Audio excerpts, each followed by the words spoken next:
Kisah lelaki saleh dan wanita cacat. Ada seorang lelaki saleh bernama Tsabit bin Ibrahim Rahdota. Beliau sedang berjalan di pinggir kota Kufa. Tiba-tiba ia melihat sebuah apel jatuh di luar pagar sebuah kebun buah-buahan. Karena rasa lapar dan haus yang menggoda, tanpa pikir panjang ia memakan apel tersebut. Namun, baru setengahnya apel itu dimakan. Ia teringat bahwa apel tersebut bukan miliknya, dan ia belum meminta izin dari pemiliknya. Maka ia segera masuk ke kebun tadi dan menemui seorang lelaki tua di dalamnya. Tsabit meminta kepadanya agar buah yang telah dimakan separuh itu dihalalkan untuknya. Tetapi lelaki tua itu berkata, "Aku bukan pemilik kebun ini, aku hanyalah penjaganya. Jika engkau mau menemui pemilik kebun ini, membutuhkan perjalanan sehari semalam."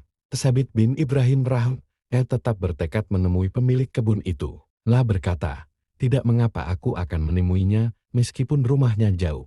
Aku telah memakan buah miliknya dengan tidak halal.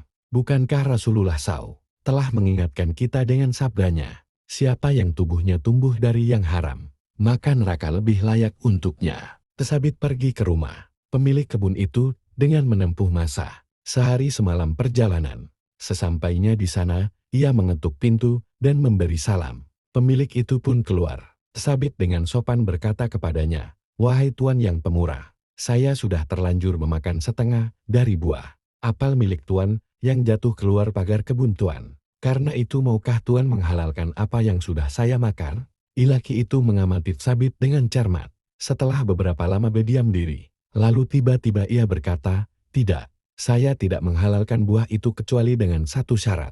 Tsabit berkata dengan rasa takut, "Apa syarat itu, wahai tuan?"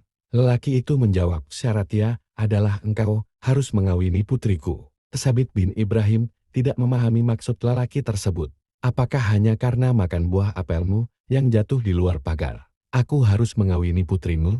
Tetapi pemilik kebun itu tidak mempedulikan pertanyaan Tsabit. Malah ia menambahkan, "Sebelum menikah kamu harus mengetahui kekurangan-kekurangan putriku. Ia seorang bisu, tuli, buta, juga lumpuh. Selain syarat itu, aku tidak bisa menghalalkan apa yang kamu makan." Tsabit sangat terkejut dengan keterangan pemilik kebun itu.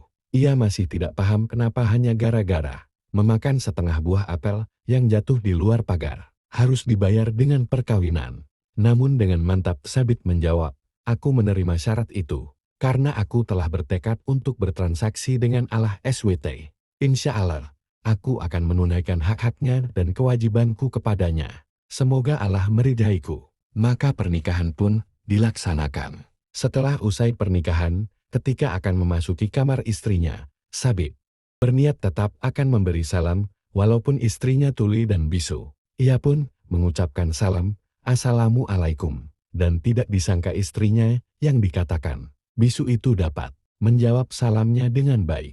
Bahkan ketika ia mendekatinya, istrinya telah menyambutnya, mendekatinya, dan mengulurkan tangannya untuk menyalaminya. Dengan penuh keheranan Tsabit berkata dalam hati, ayahnya berkata bahwa ia buta, tuli, bisul, dan lumpuh.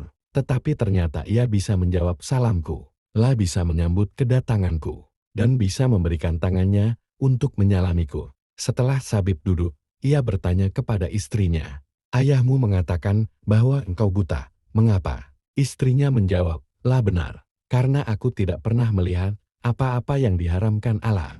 Tsabit bertanya lagi, "Ayahmu mengatakan bahwa kau tuli, mengapa?" Istrinya menjawab, "Lah benar, karena aku tidak pernah mendengar berita atau cerita yang tidak diriai Allah Ta'ala. Dan ayahku juga mengatakan aku bisu dan lumpuh, bukan?" Maka gantian Tsabit yang mengiyakan. Wanita itu lalu berkata, "Iya benar, aku dikatakan bisu, karena aku dalam banyak hal hanya menggunakan lidahku untuk menyebut asma Allah Ta'ala saja. Dan aku dikatakan lumpuh, karena aku tidak pernah melangkahkan kakiku ke tempat-tempat yang menimbulkan murka Allah SWT." Tsabit sangat bangga mendapatkan istri yang teramat salihah. Tsabit dan istrinya yang salihah hidup dengan rukun dan bahagia. Tidak lama setelah itu, mereka dikaruniai seorang putra yang ilmunya memancarkan hikmah ke seluruh penjuru dunia.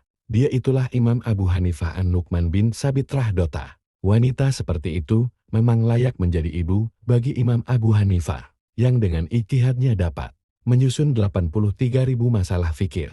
Dan selama 40 tahun, beliau salat subuh dengan wudhu salat Isya. Bahkan beliau sering salat ba'diyah Isya dengan membaca 30 juz Al-Quran hanya dengan 2 rakaat.